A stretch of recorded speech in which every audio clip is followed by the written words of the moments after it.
In 1989, during the fall of the Berlin Wall, a violent storm passes through Western Europe, causing frequent electrical disturbances. Though the condition is very severe, a boy from Spain named Nico Lasarte seems to be enjoying it. He is recording himself playing various tunes on his guitar, but just then, he hears some screams. On peeking through the window, Nico notices his neighbor, Angel Prieto, fighting with his wife. Scared that something bad might happen, he slowly makes his way towards their home and sneaks in through the back door. When he reaches the living room, he finds Angel's wife lying dead on the floor. This traumatizes the little boy, and he starts screaming at the top of his lungs. Unfortunately, Angel arrives there with a knife, seemingly to kill him. Terrified, Nico runs out of the house, but before he can call for help, a car strikes him. The next day, Angel is apprehended by the police on grounds of murder, while Nico is pronounced dead in the hospital. Following this, the movie skips to the year 2014, where a similar storm is passing through Europe. A couple, Vera Roy and David Ortiz, has just moved into Nico's house after getting it refurbished. They have a 2-year-old daughter named Gloria. Vera is a nurse by profession, while David is a banker. The latter is often away on business trips, but he appears to love his family a lot. One evening, while the couple is clearing out the storeroom, they come across Nico's old television set and camera. They also find a collection of tapes, which piques their curiosity. So, David assembles the vintage devices and finds out that they still work. Most of the tapes are Nico practicing his guitar and enjoying time with his mom. But right then, something strange happens. The TV starts broadcasting live about the fall of the Berlin Wall. This is the same news that Nico and his mom watched in 1989. The following day, the couple invites their neighbors, Aitor and his mom, Clara, for dinner. Vera explains that their television unexpectedly broadcasted some news from 1989. But of course, no one believes her. To change the topic, David talks about the boy in the videotapes, and Aitor immediately recognizes him. He reveals that the boy was his best friend, Nico, who died in the year 1989. Aitor then starts explaining the entire story about how Nico discovered his neighbor committing a murder and how he was killed while trying to flee. For some reason, Clara is pretty anxious throughout the story. It is obvious that she is hiding something. After the guests are gone, David conducts some research on Nico. Through an article, he finds out that Angel committed the unthinkable only 3 months into his sentence. However, before he died, he confessed that he was going to bury his wife's remains inside his workshop. That night, the weather gets even worse, and it starts thundering. Vera, who is sleeping peacefully, is suddenly awakened by a noise coming from the living room. Scared, she slowly proceeds there, only to find the old television showing the same news from 1989. Vera tries to turn it off, but at the same time, Nico appears with his guitar. This is the exact moment he was trying to record himself as shown in the first scene. At this point, Vera can't really comprehend what's happening. She tries walking away to call her husband, but just then, Nico, from the other end of the television, notices her. He is equally shocked to see someone inside his video camera. Nonetheless, he says hello and asks Vera if she can hear him. The latter, in a scared tone, says yes, and with this, they start talking. "Do you like my guitar playing?" says Nico. "No," says Vera. At first, Vera tries to make him understand that she's from the year 2014, but he thinks she's joking. Suddenly, Nico hears his neighbor, Mr. Angel, quarreling with his wife. Vera, having heard the entire story from Aitor, knows that something bad is about to happen, so she pleads with Nico to not leave the house. She even reveals that he will die if he chooses to enter Mr. Angel's home. Despite the warnings, Nico leaves his house and eventually finds out about the murder. However, since Vera delayed him for a while, he doesn't get hit by the car, and hence, his life is saved. Now he can go on to lead a tortured life of failing in the music industry. On the other hand, a confused Vera decides to forget everything and just go to sleep. She hopes that everything she witnessed was merely a nightmare. But little did she know that the strange encounter with Nico was only the beginning of something brutal. The next morning, surprisingly, she wakes up in her hospital with no recollection of how she got there. Just then, one of her colleagues approaches her and says, "We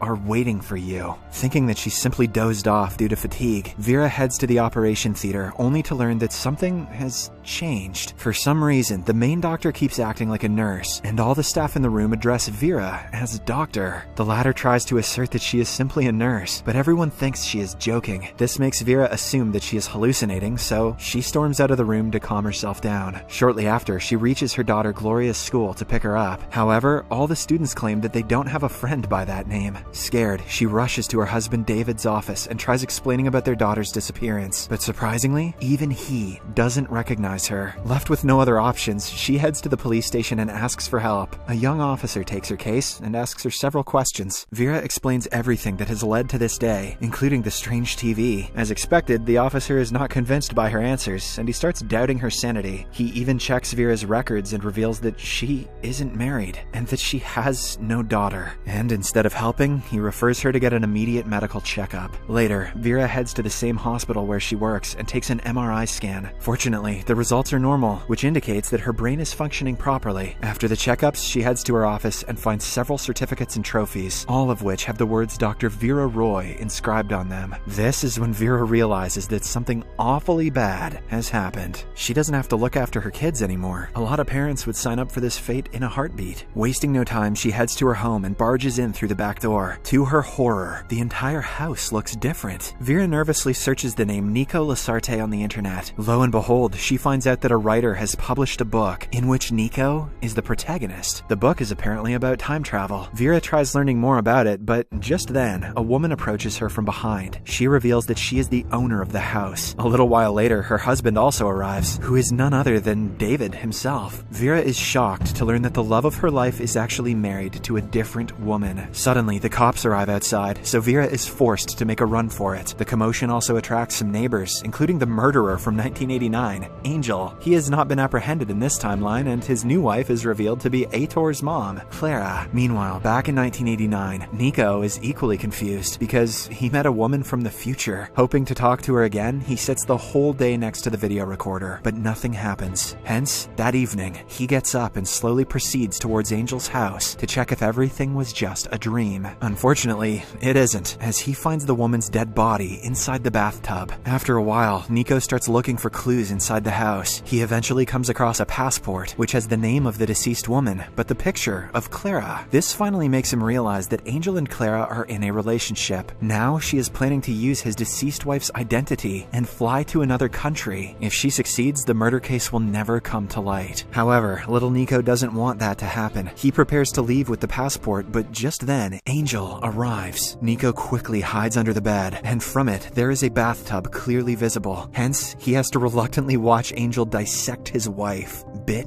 by bit. After a while, the murderer gets a call from someone, and using this as an opportunity, Nico escapes the house. Back in the present, Vera meets her neighbor and longtime friend Aitor, and asks him for help. As expected, he doesn't recognize her, so Vera starts explaining about some of his personal details. She also reveals how they met. It was the year 2011, and they came across each other inside a metro. For weeks, they met regularly and became good friends. The friendship soon turned into a relationship, but one day, Aitor introduced her to one of his friends, David. Vera was instantly smitten by him, and she knew he was the one. Subsequently, the two started dating and also got married. Hearing this, Aitor starts laughing, as he still doesn't believe that any of it happened. "Oh, so you cucked me, did you?" He simply calls her a lunatic before heading off to work. In the next scene, the officer tracks down Vera and tries to take her to the hospital, but to no avail. Instead, she wants clues on the location of Nico Lasarte. The officer immediately recognizes the name as he had read the book about him. So, to know more, they decide to visit the writer. The same day, the two approach the writer and ask her about the book. The woman reveals that she just printed the book, and the entire idea was given by Nico's mom. When asked if she has met the boy himself, the writer says no. Meanwhile, Vera explains that she is the time traveler Nico was talking about. They met during the deadly storm, when both of their timelines intertwined. However, the writer thinks that she's joking, and refuses to provide any more information. Because of this, Vera pleads with the officer to retrieve Nico's location from the police database. The latter replies that it is not possible, unless she has a strong reason for doing so. Vera thinks for a while, and suddenly remembers how Angel was planning to bury his deceased wife inside his workshop. She relays the information to the officer, and with this, a search operation commences. Surprisingly, her information turns out to be true, and the skeletal remains of someone are retrieved from there. This somewhat convinces the officer that Vera is indeed telling the truth. Hence, he hands her a piece of paper with Nico Lasarte's address and bids her farewell. Later, later, Vera reaches the set address, which turns out to be a hotel. Inside, she does not find Nico, but instead comes across David, who is having a romantic time with a woman. Ooh, David.